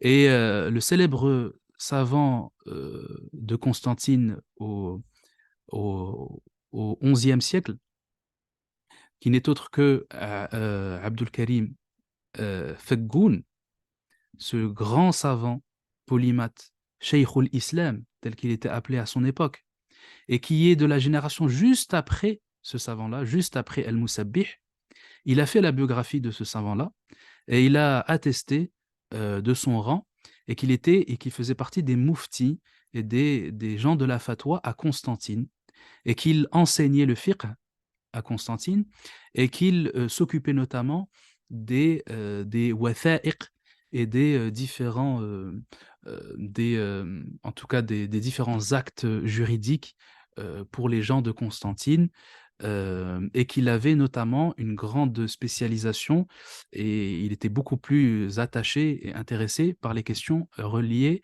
aux mathématiques et à l'héritage, étant donné que les mathématiques, notamment à cette époque-là, étaient étudiées surtout, lorsqu'on parle de ilm al-hisab, c'est vraiment, il y a vraiment un intérêt pratique d'un point de vue de l'héritage. C'est comme comment dire, une application pratique des règles de l'héritage d'un point de vue mathématique. Donc lui, il a écrit un livre, donc c'est lui le premier, puisque il affirme lui-même dans l'introduction euh, qu'il a constaté qu'il n'y avait pas de commentaire sur ce livre-là, et que dès lors, il a choisi d'écrire un commentaire sur ce livre-là. Et il est mort en 980, ce qui est très intriguant, puisqu'il est mort en 980, selon ce que dit Abdul Karim Feggoun, il est mort en 980, Alors que l'imam al-Akhdari, il est censé être mort en 983, selon l'opinion actuelle. Or, lui-même, dans son livre, il dit bien, le livre de l'imam al-Akhdari, rahimahullahu ta'ala. Donc ce livre-là, il est une preuve que l'opinion selon laquelle l'imam al-Akhdari serait mort en 983, ça voudrait dire avant sa mort au commentateur. Ça semble être une opinion qui non plus n'est pas valide. Parce que dans ce cas, il n'aurait jamais dit rahimahullahu ta'ala, puisqu'il serait mort après lui. Donc ça n'a aucun sens. Donc, en tout cas, ce qui est certain, c'est que l'imam al-Akhdari est mort avant lui, donc avant 1900, avant 980 de l'Hégire. Mais donc, ça veut dire que soit ce commentaire il a été écrit du vivant de l'imam al-Akhdari, ou soit il a été écrit, non, plutôt, je viens de dire dans sa muqaddima qu'il a été écrit, en tout cas, un moment très proche, extrêmement proche de la mort de l'imam al-Akhdari. Le moins que l'on puisse dire, c'est ça. Donc, c'est vraiment clairement le premier commentaire. Et d'ailleurs, Abdul Karim Feghoun, qui est justement a fait la biographie de ce savant-là, il explique dans un de ses livres, j'ai oublié le titre du livre, dans laquelle il fait la biographie d'un grand nombre de ulama de Constantine et même de manière générale du Maghreb al-Awsat, c'est-à-dire de l'Algérie actuelle. Et il évoque qu'il a lu ce livre alors qu'il était jeune. Et il a été gêné par certains éléments de ce livre. Et il a critiqué ce livre en disant que ce livre-là, son auteur se focalise uniquement sur, juste, il énumère. Il prend des mutawalat, il prend des livres les plus longs, comme At-Tawdih, etc., et tout simplement, il cite. Et en fait, il a critiqué justement ça, puisqu'il aurait aimé qu'il y ait plus de fawaïd et d'enseignements particuliers que l'on ne retrouve pas justement forcément puisque étant donné, on a déjà les livres les plus longs, on les a déjà. Donc pourquoi est-ce que faire la même chose en ce qui concerne ce livre-là? Donc il a critiqué la méthodologie de Al-Musabbih, qui a écrit ce premier commentaire d'Al-Akhdari. Et d'ailleurs, Abdul Karim Feghoun, a écrit justement un autre commentaire, à cause de lui. Et étant donné qu'il a trouvé que son commentaire, il n'était pas il n'était pas comme il le souhaitait, eh bien, il a écrit un commentaire dans lequel il se focalise vraiment, par exemple, sur les propos de l'auteur, le sens des propos de l'auteur, etc. Pourquoi est-ce qu'il a formulé de telle façon, plus que simplement les narrations du madhab. Et il a intitulé ce commentaire Ad-Duraru fi Sharh al-Mukhtasar. Un commentaire qui malheureusement n'est pas publié. Et j'aurais aimé pouvoir le consulter et pouvoir avoir accès à ce livre-là dans l'écriture de ce livre, mais malheureusement il n'a jamais été publié. Mais il semble effectivement extrêmement intéressant puisqu'il semble avoir un, un grand soin porté par son auteur. Toujours est-il que le commentaire de Al-Musabbih, il est intéressant parce qu'il résume franchement, clairement, il résume le Tawdih. Donc, on vous a dit, à cette époque-là, au 10e, 11e, le Tawdih, c'est la base. Donc, lui, clairement, ce qu'il fait très généralement, très souvent, il prend des passages à Tawdih et il les résume d'une autre manière, ou bien en gardant la formulation, mais comment dire, le, la source de ces recherches-là, eh bien, elle est la même, elle est dans le Tawdih de Khalil. Donc c'est intéressant parce que ça permet directement à un apprenant d'avoir un pied sur le livre At-Tawdih et d'avoir un lien directement avec At-Tawdih. Donc s'il veut ensuite étudier At-Tawdih derrière, qui est bien plus détaillé, eh bien il aura déjà vu un certain nombre de ces passages de façon résumée. Donc ça reste quand même très intéressant et c'est pourquoi on a beaucoup, en tout cas me concernant, j'ai choisi vraiment ce commentaire-là comme une référence parce qu'il permet directement d'aller là où il faut. Et en fait, il n'explique directement des propos de l'auteur que ce qui est nécessaire. Sinon, tout le reste, c'est des narrations du madhab, telles qu'ils ont été rapportées par Khalil dans At-Tawdih, et tels qu'ils ont été expliqués ou énumérés par Khalil dans At-Tawdih. Ensuite, vous avez le commentaire du Mukhtasar de Al-Akhdari écrit par un certain Al-Falisi. Al-Falisi, qui en réalité est un savant qui n'est pas connu. Malheureusement, ce savant-là n'est pas connu. On sait dans le manuscrit qu'il s'agit d'un savant qui est mort après 1024. C'est tout ce qu'on sait. On sait que ce livre, il est de bonne facture, puisque en le lisant, on constate que c'est un excellent commentaire, toujours dans la même lignée des commentaires de l'époque, avec énormément de citations de At-Tawdih. Ça, comme je vous le dis, c'est constant. C'est absolument constant à cette époque-là. Donc, on a pu l'utiliser à certaines occasions pour certaines citations lorsque il y a des choses particulières à ce livre-là. Parce que chaque livre a sa particularité. Parfois, un auteur, il évoque une faïda, un enseignement qu'on ne trouve pas dans les autres livres. Donc, c'est à ce moment-là où vraiment le livre, il prend de la valeur, une valeur intrinsèque.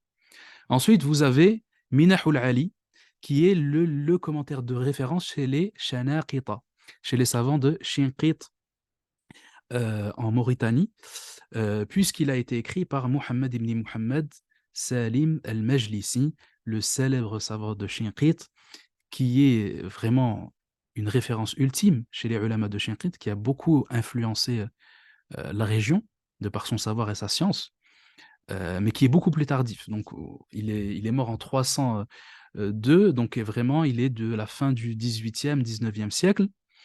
Et ce savant-là, il a écrit un livre dans lequel c'est un commentaire assez très concis. Ce qui est remarquable chez lui, c'est qu'il est très concis et que vraiment il se focalise sur le texte d'Al-Akhdari.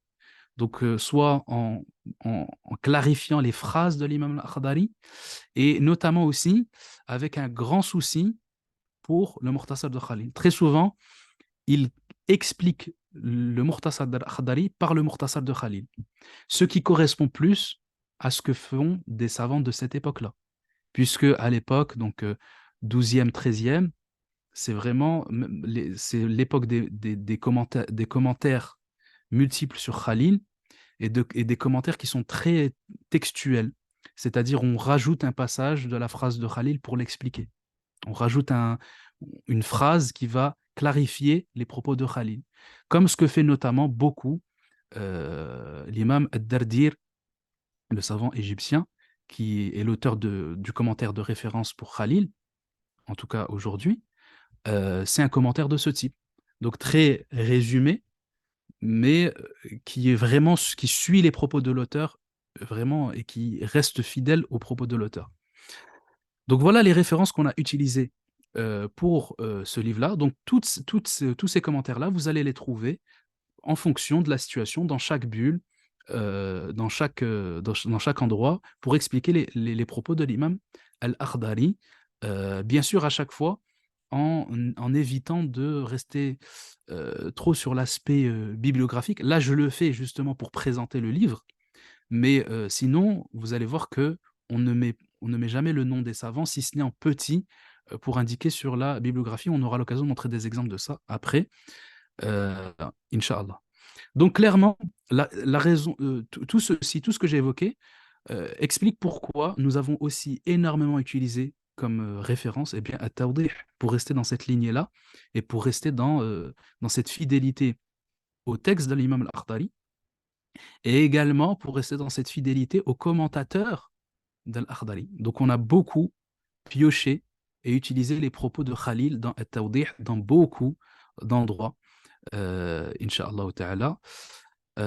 Ensuite, maintenant, il y a une question effectivement qui est fondamentale.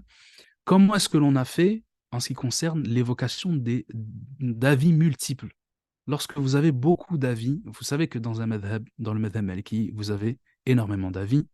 Donc très souvent dans les commentaires classiques et traditionnels, on va quand même évoquer un autre avis ou plusieurs avis ou la plupart des avis dans la question, etc. Ça, c'est coutumièrement, généralement dans les commentaires, même d'Al-Akhdari, ils font ça. Maintenant, la problématique, c'est que si maintenant on faisait le choix d'évoquer tous les avis, le problème, c'est que ça affaiblirait la portée pédagogique du livre.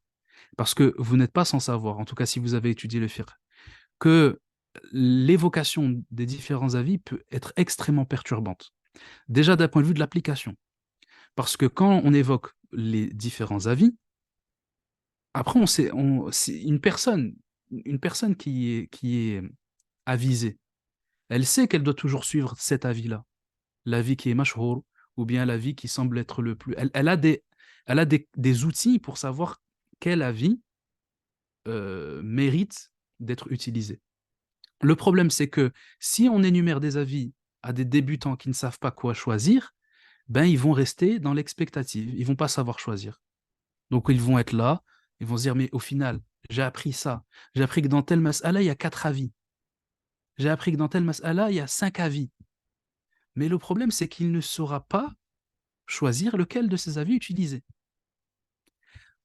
Donc, et c'est la raison pour laquelle les ulama qui écrivent les mukhtasarat, eh bien, n'évoquent pas les avis pour les mukhtasarat de débutants. Et c'est ce qu'a fait l'imam al-Akhdari. L'imam al-Akhdari s'est focalisé uniquement, sauf à des cas exceptionnels, il s'est focalisé uniquement sur le mashhour, comme c'est le cas d'autres mukhtasarat du même type, comme Ibn Ashir et autres, de se focaliser uniquement sur le mashhour du madhab, ce qui est établi du mashhour du madhab. Et c'est ce qu'il a fait. Euh, et justement, il y a un intérêt pédagogique derrière. Donc l'idée, étant donné que ce livre-là est aussi à destination des, euh, des débutants ou même des enfants ou à des personnes qui doivent expliquer des choses à des enfants ou à des débutants, eh bien, il a été choisi de se focaliser encore une fois sur l'avis retenu et l'avis mashhour du madhab, l'avis réputé, tel qu'il est établi dans le madhab conformément à ce que dit l'imam al-Akhdari dans la plupart des situations. Donc en réalité, l'idée c'est de rester sur ce que dit l'imam al-Akhdari, mais de simplement justifier et de démontrer le caractère mashhour et le caractère, la force probante de l'avis qui est choisi, de l'avis mashhour. Et pour cela, on va évoquer soit la narration, ou soit la preuve de cet avis-là, pour justement faire comprendre au lecteur que cet avis-là, il peut l'utiliser en toute sécurité et qu'il n'y a pas de problème et qu'il n'y a pas là d'avis faible qu'on leur indiquerait. Donc l'objectif, c'est vraiment d'amener les gens à une pratique euh, plus sécurisée de leur religion et en justifiant les avis. Donc on a choisi d'évoquer, en tout cas le plus possible, c'est pas toujours possible, mais le plus possible d'évoquer les preuves et d'évoquer la narration. Et quand je parle de la narration, c'est de la narration chez les gens du madhab. On aura l'occasion de préciser ce que c'est. Par contre, il y a des cas exceptionnels où il est nécessaire, où il semble nécessaire d'évoquer un autre avis. Et il s'agit notamment des cas où un autre avis semble être appliqué dans la coutume en France. Si un autre avis est appliqué dans la coutume en France, eh bien, j'ai choisi de malgré tout mettre cet avis-là euh, en plus, à côté ou en dessous, pour indiquer le fait qu'il existe un autre avis et que cet avis-là, finalement, également est valide, même d'un point de vue du madhab maliki. Pour justement être le plus inclusif possible, parce qu'on sait que un certain nombre d'entre nous ou de directeurs d'école choisissent ce livre-là, mais j'ai senti que parfois il y avait cette réticence-là sur le fait de suivre certaines choses du madhab, parce que ça n'est pas la chose qui est coutumière dans leur propre mosquée. Donc par rapport à ça, on va éviter, s'il s'agit d'un avis malikite qui est mashhour, mais qui n'est pas appliqué ou qui est appliqué mais qui est en tout cas qui est rarement appliqué chez la masse des gens, eh bien on va évoquer cet avis-là, mais tout en rajoutant un autre avis en plus derrière. C'est le cas également des avis pour lesquels il n'y a pas de mashhour qui se révèle il n'y a pas de mashhour, d'avis réputé qui est évident. Dans ce cas, on choisira de mettre les deux avis les plus forts euh, pour, euh, pour permettre le plus au plus de gens possible de faire le choix. Puisque dans ce cas, s'il n'y a pas de mashhour qui est établi, eh bien, il n'y a pas de nécessité. De toute façon, ça concerne vraiment des détails très secondaires. C'est là où il n'y a généralement pas forcément de mashhour qui s'établit. Et dans ce cas, il est possible de choisir l'un ou l'autre. Il n'y aura jamais de problème entre les différents avis. Mais la règle générale, elle est celle-ci. Donc, on n'évoquera pas les autres questions parce que c'est perturbant. Lorsque on dit, par exemple, supposons que la prière sur le prophète sallallahu alayhi wa sallam est une sunna de la prière, si maintenant je commence à évoquer les autres avis, le fait que c'est une fardila en plus, bah là, on s'en sort plus.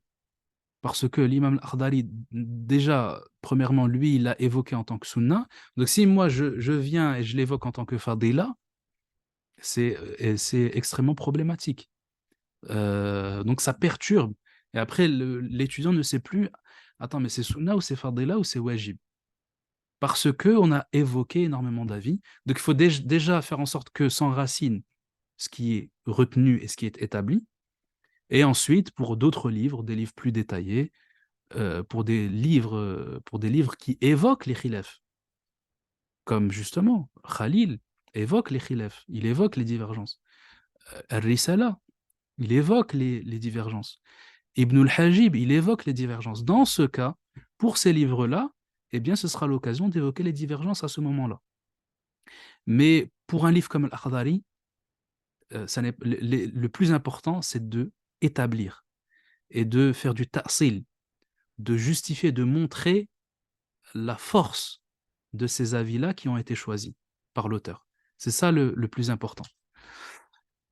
Donc voilà, en ce qui concerne la méthodologie du livre, donc j'espère que par rapport à ça, vous saurez très clairement à quoi vous attendre lorsque vous pourrez disposer du livre, Inch'Allah ta'ala.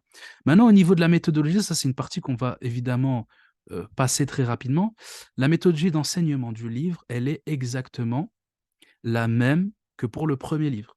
Donc, je vous invite à revenir au séminaire sur Enseigner al-Akhdari, première partie, qui explique comment enseigner le premier livre. Donc, la méthodologie générale, c'est la même.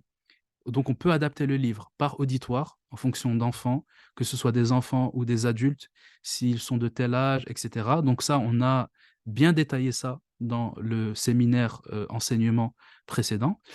Les compétences pédagogiques, elles sont très importantes évidemment dans la transmission, et que ces compétences pédagogiques, elles sont de plus en plus nécessaires à mesure que les enfants sont soit d'un âge peu élevé, ou soit qu'il s'agisse d'adultes peu instruits, etc. Il faut un certain nombre de maîtrises, d'outils pédagogiques qui permettent justement à ce que le cours devienne accessible. Parce que c'est vraiment la pédagogie de l'enseignement qui font que la connaissance, elle devient accessible ou non. Donc, ça, ce sera la même chose pour le deuxième livre. Maintenant, en ce qui concerne la légende de couleur.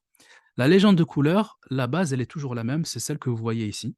Donc, lorsque vous allez regarder les fiches, vous allez pouvoir observer qu'il y a des couleurs, il y a un code couleur. Ce code couleur, il est toujours le même.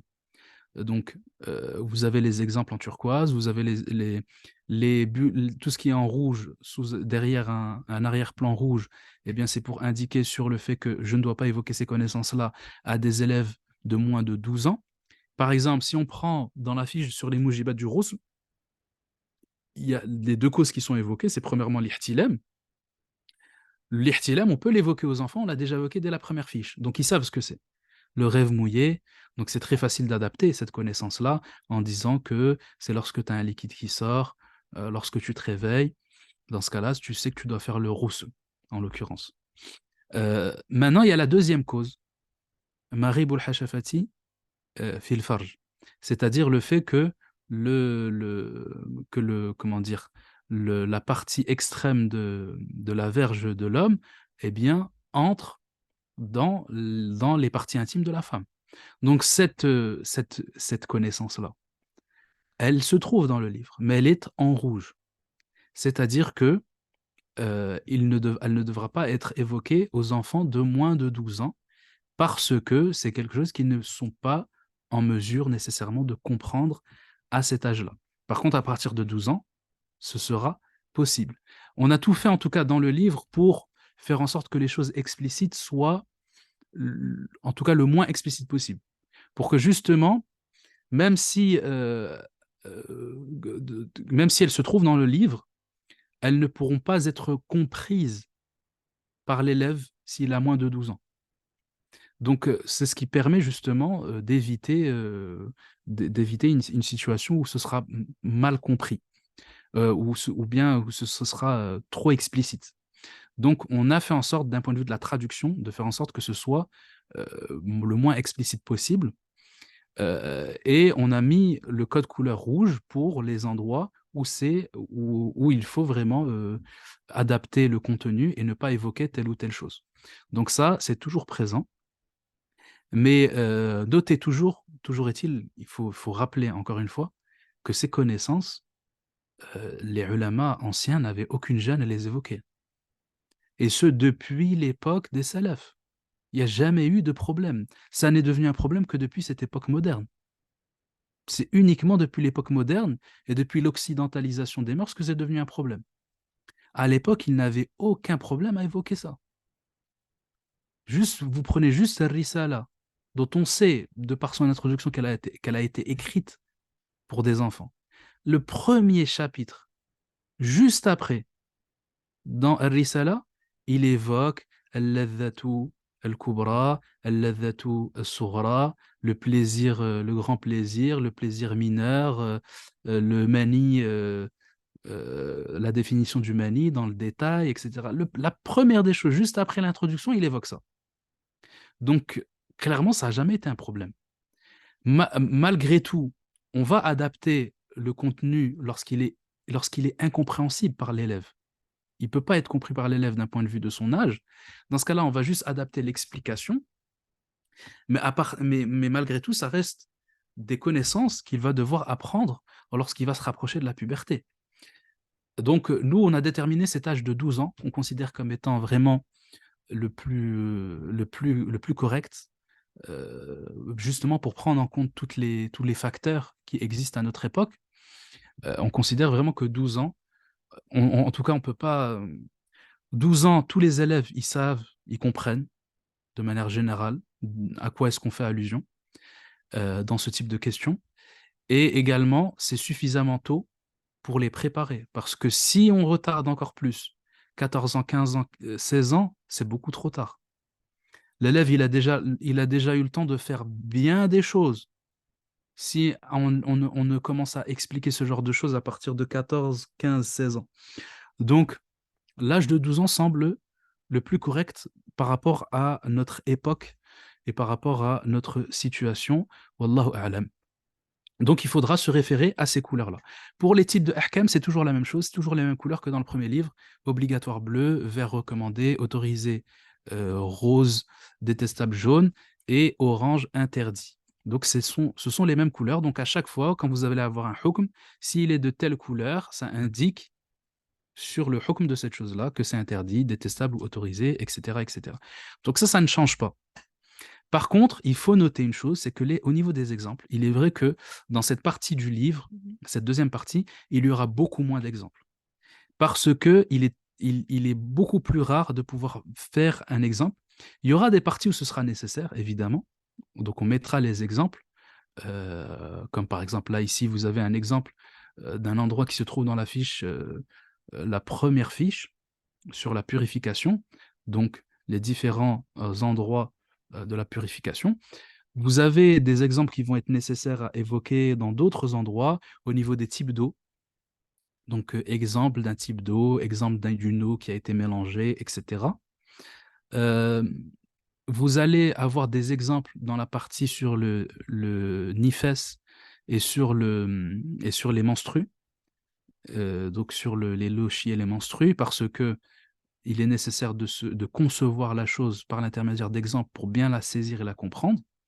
Mais dans beaucoup d'autres, surtout lorsqu'il s'agit d'énumération pure, il y aura très peu de place aux exemples à l'intérieur du livre, tout simplement parce que dans cette partie, lorsque l'on évoque les adorations, comme le fait de faire ou les différents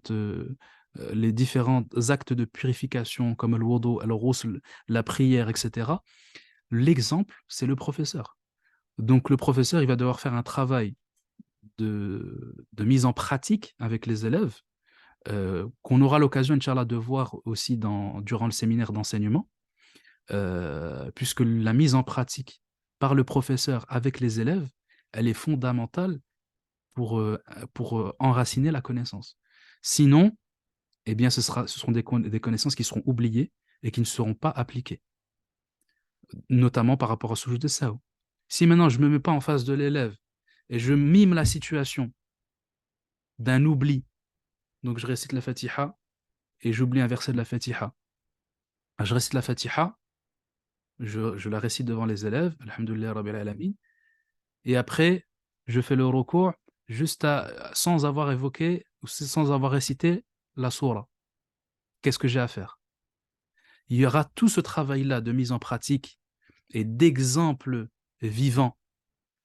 Ce sera vraiment le travail du professeur par rapport à ça. Donc c'est la raison pour laquelle on n'a pas forcément mis d'exemple dans ce type de fiches-là. Donc on en a mis vraiment à certains endroits lorsque c'est nécessaire. Donc voilà. Ensuite, il y a d'autres couleurs qui sont spécifiques à certaines fiches. Premièrement, toutes les fiches dans lesquelles vous avez une énumération d'actes qu'il faut différencier d'un point de vue du hukm. Par exemple, dans le wudu, vous avez des fara'id, vous avez des obligations, vous avez des sunan, des actes recommandés, et vous avez des fada'il, des actes méritoires. Pour illustrer le hukm de chaque acte à l'intérieur de cette adoration ou à l'intérieur du wudu ou du ghusl ou du tayammum, on met une couleur précise avec une légende. Donc, ces couleurs sont les suivantes. Donc, le farida en bleu, le sunna en rouge et le fadila en vert. Donc là, vous voyez très clairement. Donc là, on a un cheminement chronologique. Là, ici, c'est la fiche sur le résumé de la prière. La fiche, oui, sur le résumé de la prière. Donc la quatrième fiche de souvenir, c'est la 21. Donc on a une description chronologique de la prière ici. Et vous avez à chaque fois le hukm de chaque élément indiqué par la couleur, pour pouvoir repérer facilement le hukm de chaque élément à chaque fois. Ensuite, vous avez également des couleurs relatives au sahou. Dans les dernières fiches sur le sahou, vous avez des couleurs spécifiques qui indiquent sur est-ce que le sujoud il est avant le salam ou après le salam, est-ce qu'il n'y a rien à corriger, est-ce que la prière elle est invalide si je fais tel acte, est-ce que c'est détestable mais valide ou est-ce que c'est interdit mais valide. Donc vous avez ces 6 couleurs-là que vous allez retrouver encore une fois au niveau du sous-titre de l'élément en question et de la question particulière. Donc là, par exemple, ça, c'est un élément qui vient de la fiche 27.3. Donc là, vous avez, par exemple, si un scorpion ou un serpent vient à lui et qu'il le tue, il n'a rien. Donc si le prieur tue un scorpion alors qu'il est dans sa prière, là-bas, c'est qu'il n'a rien à faire. Donc la couleur, elle est rose. Si par contre, dans la question suivante, là, il faut faire un soujoud après le salam. Donc j'ai mis la couleur verte. Là, ici en jaune, vous avez le fait de parler entre le chef et le witr volontairement, eh bien, c'est détestable. Parce que la règle est de les faire ensemble, en une seule fois, sans les séparer de quelconque autre chose. Donc, c'est détestable, donc c'est en jaune. Mais la prière, elle est valide. Là, en marron, vous avez, si la personne, elle prend trop de temps pour tuer le scorpion ou le serpent, ou bien au point où elle se détourne de la qibla, dans ce cas, la prière elle est invalide, donc c'est en marron. Donc à chaque fois, vous avez une couleur qui permet tout de suite d'identifier la question et le hukm de la question. Donc ça facilite encore une fois la révision et l'accès. Donc on voit vraiment que on a un objectif et on essaye d'arriver à ces objectifs. L'objectif, c'est rendre accessible et faciliter l'apprentissage. d'une thématique, sur une thématique donnée. Donc, on essaie de trouver les outils pour faciliter tout cela. Euh, En ce qui concerne l'évocation du matn, rappelez-vous, dans la première partie, on mettait toujours en haut le matn. Donc, Al-Akhdari a dit telle chose. Et ensuite, le reste de la fiche, on expliquait. Eh bien là, en ce qui concerne cette partie-là, si parfois il est possible de le faire, on a pu le faire dans certaines fiches, la plupart du temps, c'était impossible de faire comme cela, parce que ça impliquait de mettre un pavé de texte énorme, parce que la fiche concerne bien trop de paragraphes évoqués par l'imam al-Akhdari. Donc par exemple, si on prend juste là, ici, c'est pour sur la fiche 23. Ici, vous avez sur la fiche 23 le bienfait de la prière. Donc ça reste un paragraphe qui est trop grand, trop important. Donc il semblait plus intéressant et plus intelligent dès lors, par exemple pour la fiche 23, de mettre une partie du texte pour chaque élément commenté. Donc on met le texte à côté du titre, du sous-titre plutôt, de la fiche, et ensuite on explique en dessous, et ainsi de suite. Donc soit on l'a mis à côté de chaque sous-titre, ou soit, si même ça, ce n'est pas possible par manque de place, eh bien on l'a mis en titre. C'est-à-dire que vous avez le matn qui se trouve être le titre de la fiche en question. Pas de la fiche en question, mais de l'élément à commenter en question. Donc, par exemple, lorsque l'imam al-Akhdari dit إِذَا تَعَيَّنَتِ النَّجَاسَةُ غُسِلَ مَحَلُّهَا. Si on connaît l'endroit de l'impureté, غُسِلَ مَحَلُّهَا. Donc, là, ici, le hukm, ainsi que le début de la mas'ala, ben, finalement, c'est le sous-titre de la chose à commenter. Et après ensuite, on commente et on illustre ce que dit l'imam al-Akhdari par d'autres éléments et d'autres citations. Donc, c'est une des différences que vous avez dans le livre par rapport à d'autres, plutôt par rapport au premier livre qui était systématique dans l'évocation du matn au début, en haut de la fiche. Ensuite, vous avez également d'autres légendes textuelles qui sont importantes parce qu'elles me permettent de repérer la raison de tel élément évoqué. Par exemple, vous avez notamment ces trois éléments qui sont assez systématiques. Vous avez le pourquoi. Quand vous avez cet encadré pourquoi, ça veut dire que l'objectif de la citation ci-dessous est d'expliquer le hukm. On explique la illa, la raison du hukm. Pourquoi est-ce que c'est détestable? Pourquoi est-ce que c'est interdit, etc. Si vous avez preuve, l'encadré preuve, dans ce cas-là, c'est pour indiquer sur le fait que c'est une preuve, soit du Coran et de la Sunna, qui va être citée juste en dessous. Si vous avez narration, alors là, ça c'est important à savoir, pour le comprendre, ça indique sur une narration du madhab. Parce que si moi je dis un hukm, je dis par exemple, cet avis il est mashhour. Ok, il vient d'où cet avis? Il vient d'une narration de l'imam Malik dans Al-Mudawwana. Eh bien, on la cite à certaines occasions, quand c'est possible de la citer, on la cite. Donc ces narrations, ça fait référence tout simplement au livre mère du madhab, puisque vous avez dans le madhab maliki un certain nombre de sources de référence qui rassemblent les narrations des élèves de l'imam Malik d'après l'imam Malik. Et donc très souvent, ce sont des paroles de l'imam Malik ou bien des paroles de leurs élèves. Par exemple, des paroles de Ibn al-Qasim, ou des paroles de Ibn Wahb, des paroles de Sahnoun, des paroles de tous ces savants parmi les salafs du madhab. Eh bien, c'est ce que l'on indique par les narrations. Donc, une narration, elle peut même faire office de preuve, parce que la narration, elle indique très souvent sur l'état, sur la coutume des Médinois ou sur la coutume des salafs à l'époque de l'imam Malik ou à l'époque de ses élèves. Donc, elle peut faire office de preuve lorsqu'il n'y a pas forcément besoin d'une preuve du Coran et de la Sunna lorsque vous avez une coutume, puisque la coutume des salafs, elle indique sur une pratique prophétique et sur une sunna prophétique. C'est la raison pour laquelle les Malikites considèrent la pratique des Médinois comme étant une preuve shar'iyya, une preuve légale. Donc, si on ne met pas de preuve dans un élément, on mettra une narration qui permet d'établir le hukm, qui permet de démontrer que c'est là bel et bien l'avis de l'imam Malik. Donc voilà par rapport à cette légende-là qui permet de clarifier la raison pour laquelle on met telle ou telle citation. Maintenant, donc moi j'ai choisi j'ai pris un certain nombre de fiches pour faire l'illustration de tout ce qu'on a évoqué, parce qu'il est clair que vu le temps qui passe, et je vois qu'il est déjà midi passé, on n'aura pas le temps de montrer chaque fiche du livre.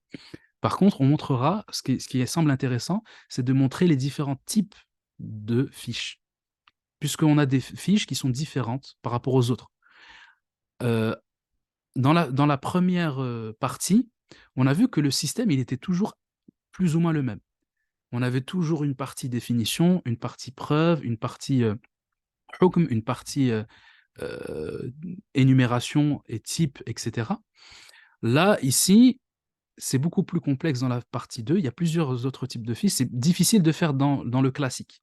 Donc, on a des fiches classiques comme celle-ci, celle de la tahara. Donc là, vous voyez que vous avez la définition de la tahara, vous avez les preuves de justement la nécessité d'effectuer cette tahara-là, et vous avez les types de purification. Donc cette fiche-là, vous constaterez qu'elle est très classique, c'est la première fiche. Mais dans d'autres cas, donc si vous voyez la fiche, donc vous constaterez que voilà, on a les deux types de purification telles qu'évoquées par l'imam al-Akhdari, la purification du hadath, la purification du khabath, les trois types d'éléments que cela concerne. En ce qui concerne le hadath asghar, le hadath akbar, donc voilà les différents éléments de la fiche en question. Mais dans d'autres cas, il n'était pas possible d'effectuer la même chose. Parce que, compte tenu du nombre d'éléments qu'il y avait, et étant donné le fait qu'il s'agissait parfois d'énumération constante, eh bien, il fallait choisir un autre format. Donc là, par exemple, si on prend cette fiche-là sur le rousl, eh bien, c'est le format qu'on a choisi pour toutes les adorations de ce type, c'est-à-dire al-wudu, al-rousl, al-tayammum, as-salah, la prière. Pour toutes ces adorations-là, le choix a été un choix chronologique, c'est-à-dire d'exposer les éléments de façon chronologique. D'abord, tu fais la basmala, puis tu te laves les mains jusqu'au kou'ayn, puis tu laves la najasa qui se trouve sur ton corps, puis tu fais l'intention, puis tu commences par laver tes parties intimes, etc. etc. C'est chronologique. À chaque fois, il y a une flèche pour indiquer sur la chronologie constamment. Donc, vous avez une chronologie comme ça qui fait un genre de serpent et qui permet d'avoir tous les éléments dans une seule fiche.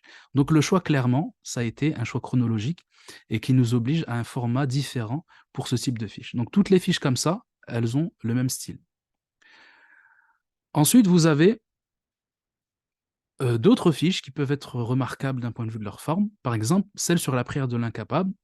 Donc, on a essayé de schématiser de sorte à bien comprendre l'aspect prioritaire de chaque élément. Le fait que tu dois prier debout sans appui. Si tu ne peux pas avec un appui, mais toujours debout. Si tu ne peux pas assis, mais sans appui. Si tu ne peux pas assis, mais avec appui, et ainsi de suite. Donc, toujours cette idée de illustrer de façon schématique ces éléments-là pour les rendre les plus clairs possibles. Donc, encore une fois, c'est un exemple de type de fiche qui est très différent. Et ceci étant dit, je pense qu'on a fait le tour, en tout cas, des différents types de fiches. Après, en tout cas, en général, ce sont ces types de fiches tels qu'on les a évoqués. Maintenant, si passons à toute autre chose, au niveau d'un autre élément du livre, qui est présent dans le livre, qui n'est pas à négliger, tout simplement le matn. En effet, les fiches du livre, donc elles sont au nombre de 34. Mais avant ces 34 fiches, vous avez le texte du matn. Ce texte, comme dans la première partie, il sera sectionné et traduit en français. Toujours de cette manière-là, de la façon suivante, c'est-à-dire on découpe une partie du texte avec la traduction à côté, et avec un carré qui permet de valider la mémorisation. Donc ça peut faire office d'un cahier de suivi si on souhaite mémoriser le livre. Donc à chaque fois que l'étudiant mémorise une partie, il coche, et ainsi de suite. Donc ça, vous l'avez pour tout le reste du livre. Donc ça fait environ une soixantaine de pages, donc beaucoup plus que le précédent livre qui n'en avait que 10, puisque la Muqaddima, on avait vu qu'elle était extrêmement courte. Donc là, vous avez le reste du livre qui sera présent en 60 pages, complètement divisé et traduit en français. Donc il sert pour revenir dessus, pour avoir la traduction en français si besoin, et il sert pour la mémorisation ou pour suivre un étudiant qui souhaite mémoriser le livre. Donc après, c'est exactement la même chose que le précédent livre, c'est simplement la continuité du livre. Donc ça mérite d'être rappelé, puisque ça fait partie justement de l'intérêt du livre, de bénéficier du matn de cette manière-là, et divisé de cette façon. Enfin, maintenant, nous allons finir, et là, on va terminer, Inch'Allah, rassurez-vous, sur les informations en ce qui concerne le livre. Donc déjà, premièrement, sachez que si vous êtes inscrit à ce webinaire, cela signifie que vous obtiendrez un mail, vous allez recevoir un mail juste après le webinaire pour procéder à des précommandes. Par contre, effectivement, ces précommandes ne sont pas réservées, malheureusement, aux particuliers, mais elles sont réservées aux associations qui ont véritablement la priorité, puisque certaines associations euh, ont déjà besoin du livre, puisqu'ils sont déjà engagés avec la première partie de la méthode et qu'ils attendent parfois impatiemment, et je le sais, j'en ai conscience, ils attendent ce livre avec impatience. Et d'ailleurs, je tiens à m'excuser en ce qui concerne malheureusement les retards continuels par rapport à ce livre-là, parce que malheureusement, des livres comme ça prennent du temps pour être mis en place et c'est très difficile, extrêmement difficile, d'avoir un visuel sur le temps que cela doit prendre pour finir le livre, parce qu'il y a un aspect graphique, il y a un aspect recherche, il y a un aspect mise en page euh, qui vont au-delà de ce qui est nécessaire pour un livre standard. Un livre standard, voilà, j'écris et ça va à la suite. Là, il faut mettre des éléments, il faut non seulement les repérer, les chercher, les choisir, puis les incorporer, les traduire en français, les mettre ensuite dans la fiche et trouver un moyen pour que tout tienne dans la fiche. Donc, c'est très complexe. Donc, c'est la raison, malheureusement, de ces retards. Mais en tout cas, là, alhamdoulilah, on voit voilà, ce travail-là, en tout cas, va pouvoir voir le jour, Inch'Allah ta'ala.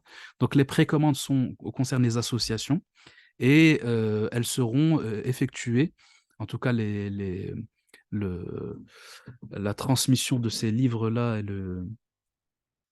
et l'envoi de ces livres sera confié, assuré par notre partenaire El Beyina, puisque vous n'êtes pas sans savoir, en tout cas si vous ne le saviez pas, sachez que nous ne procédons plus nous-mêmes à l'envoi des livres ou à la vente des livres, mais nous avons choisi un partenaire pour le faire à notre place.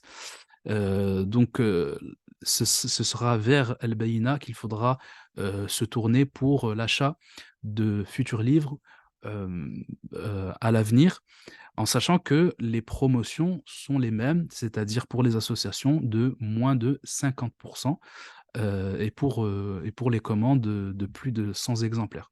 Donc ce sont des choses qui ne changent pas, il n'y a rien qui a changé, simplement c'est eux qui assurent les envois et la gestion des stocks.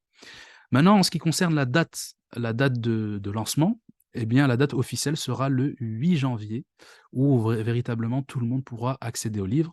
Donc dès que El Beyina aura reçu les stocks qu'on leur transmettra, eh bien, les livres seront disponibles, Inch'Allah, à cette date, bi'ibnillah, bihawlillah. Autre information supplémentaire, sachez que nous avons une plateforme, un site en ligne, Al-Iqra'iyya, qui effectivement, ces derniers temps, on a choisi de ne pas mettre en place tout de suite des séminaires, mais il y a des séminaires qui vont être mis en place, de nouveaux séminaires qui vont être mis en place pour les apprenants. Donc là, je ne parle pas à des enseignants, je parle aux apprenants simplement qui veulent soit s'alphabétiser, ou soit apprendre, le tajwid pratique grâce par l'intermédiaire du nouveau livre qui était sorti, juste avant, c'est-à-dire Tadrib al-Qari. Donc le frère, Younes, qui est un qari, qui également était un de nos élèves, va se charger, d'assurer ces séminaires-là, inch'Allah ta'ala. Donc si vous connaissez dans votre entourage des personnes qui souhaitent s'alphabétiser ou qui souhaitent apprendre le tajwid, mais de façon plus simplifiée, en se focalisant, pardon, plus sur l'aspect pratique, eh bien, ces séminaires les concernent. Et donc, en tout cas, tous les éléments vous seront, transmis par mail et vous retrouverez, tous les éléments d'information sur le site internet al-iqra'iya, .com également. Enfin, qu'en est-il du séminaire enseignement sur Tadrib al-Qari? Puisqu'en effet, il est sorti, le livre, mais nous n'avons toujours pas eu l'occasion de mettre en place un séminaire, enseignement, c'est-à-dire comment enseigner le livre. Comment enseigner cette méthode d'enseignement du tajwid, comment l'enseigner à des élèves. Donc pour ceci, nous allons programmer, en tout cas on a programmé un séminaire enseignement comment enseigner Tadrib al-Qari durant les vacances de février, Inch'Allah. Et pour toutes les informations plus précises que cela, eh bien vous les retrouverez, Inch'Allah, également par mail très prochainement avec les dates exactes et les modalités d'inscription pour ce séminaire d'enseignement. Donc vous avez des séminaires pour les apprenants, pour ceux qui souhaitent simplement s'alphabétiser ou simplement apprendre le tajwid de façon pratique, et vous avez ce séminaire enseignement qui, sera prévu pour les vacances de février comme, indiqué, inch'Allah. Ceci dit, eh bien, nous avons évoqué tous les éléments. Heu, En tout cas, déjà, tout d'abord, je vous remercie d'avoir, tenu jusque maintenant. Je vous propose, avant de se quitter malgré tout, de lancer si vous avez des questions-réponses, n'hésitez pas. Si vous avez des questions, je vais répondre en tout cas, incha'Allah ta'ala. En ce qui concerne la question, heu, du savant, ismuhu, donc son nom c'est le savant qui est l'auteur du premier commentaire sur l'imam al-Akhdari, Umdatul Bayan, son nom est Abu Muhammad Abdul Latif ibn al-Musabbih al-Mirdasi al-Qusantini. Donc voilà son nom. Heu et sa biographie, j'ai oublié la référence de sa biographie, mais en tout cas, c'est un des livres écrits par, Abdul Karim Cheikh el-Islam, Abdul Karim, Fekgoun, qui a écrit sur sa biographie. On n'a pas beaucoup d'éléments, hein, sur sa biographie, mais, heu, en tout cas, voici, son nom. Donc n'hésitez pas, si vous avez d'autres questions, à les évoquer maintenant, et s'il n'y a pas d'autres questions, on s'arrêtera là, inch'Allah.